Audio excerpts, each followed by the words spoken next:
എന്തൊക്കെ കഥകളാണ് ഉണ്ടാക്കുന്നത്? പൂരം കലക്കി, ചെമ്പ് കലക്കി, ഗോപിയാശാനെ കലക്കി, RLVയെ കലക്കി, ഇതെല്ലാം കഴിഞ്ഞ് വോട്ട് കലക്കി. ക്ഷമിക്കണം, ഉപദ്രവിക്കരുത്, ജീവിതമാണ്. ഇട പറയുന്ന നിനക്കില്ലേലും കേൾക്കുന്ന എനിക്കില്ലടാ ഒരു ചളുപ്പ്. ശവങ്ങളെ കൊണ്ട് വോട്ട് ചെയ്ത് ജയിച്ചവന്മാരാണ് ഇത്രയും കാലം നിങ്ങളെ വഹിച്ചുകൊണ്ടിരിക്കുന്നത്.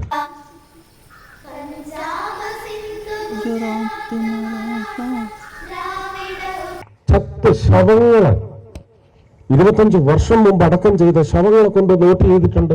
ഇവരൊക്കെ തന്നെ റിപ്പോർട്ട് ചെയ്തിട്ടില്ലേ?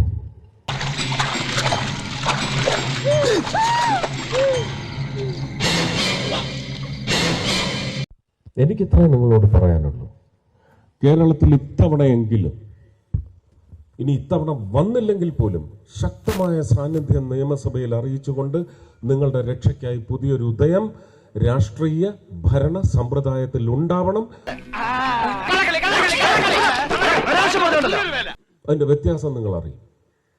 ഈ തദ്ദേശ തെരഞ്ഞെടുപ്പിൽ ഈ കലിംഗ സംഗമത്തിന്റെ ഉദ്ദേശം ഇതേ അല്ല. പക്ഷെ ഇവരെന്തുകൊണ്ട് ഈ സംഗമത്തെ ഭയപ്പെടുന്നു? ഇതിന്റെ ഫലം ഇതാണെന്ന് അവർക്കറിയാം. കൂടെ ആരുമില്ലാന്ന് തോന്നിയാൽ, എല്ലാം നഷ്ടമായും തോന്നിയാൽ തല ഉയർത്തി നോക്കാം. അതിന് ദൃഢമായ നിശ്ചയം, ഇപ്പോഴുള്ള ചില നിശ്ചയങ്ങളിൽ മാറ്റം വരുത്തണം. എല്ലാം മുടച്ച് പുതിയ ഒരു കാസ്റ്റിലേക്ക് ഇത് കൊണ്ടുവരണം.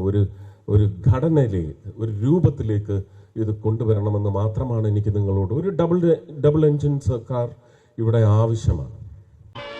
അനന്തൻ ഇവിടുന്ന് പോണം. ഞാൻ BJPക്ക് സ്വാധീനമുള്ള തിരുവനന്തപുരത്തും പാലക്കാടും അല്ല നിന്ന് ജയിച്ചത്. സ്വാധീനം ഇനി ജനിക്കുക പോലുമില്ല എന്ന് പറയുന്ന തൃശ്ശൂരിൽ നിന്നാണ് എനിക്ക് ജയിക്കാൻ സാധിച്ചതെങ്കിൽ ആ ദൈവം കൂടെ നിൽക്കുന്നുണ്ടാണ്. അപ്പൊ എന്ത് വക്രം എഴുന്നള്ളിച്ചും ഇതില്ലായ്മ ചെയ്യാൻ അവർ ശ്രമിക്കും. അവർക്ക് വേണ്ടി കൂട്ടും നിൽക്കും.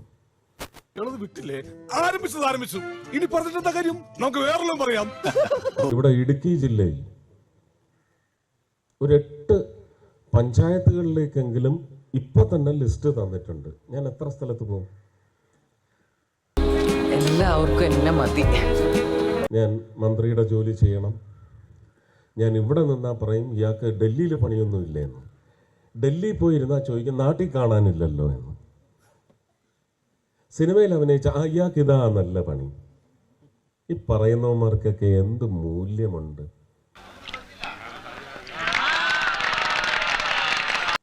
ഞാൻ സേവനത്തിനങ്ങ് പൂർണ്ണമായിട്ട് ഇറങ്ങിയെന്ന് ഞാൻ പറയുന്നില്ല.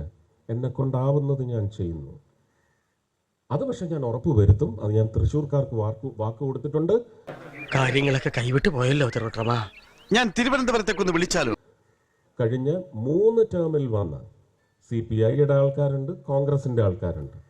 അവിടെ വന്നിട്ടുള്ള MP മാരെക്കാൾ അവരെ ഔട്ട് പെർഫോം ചെയ്യുന്ന ഒരു MP ആയിരിക്കും ഞാൻ എന്നുള്ളത് അവർക്ക് ഉറപ്പ് കൊടുത്തിട്ടുണ്ട്. അത് പാലിച്ചിരിക്കും.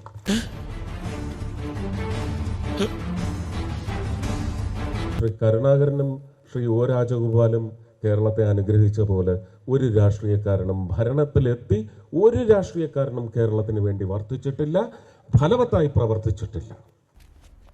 പോയി ചത്തുടടാ. അനിയാ പോട്ടെ, അമ്പിമനെ പോട്ടറാ. സാറേ ഒന്നും വിചാരിക്കില്ലേ മക്കളെ, മാമനോടൊന്നും തോന്നല്ലേ?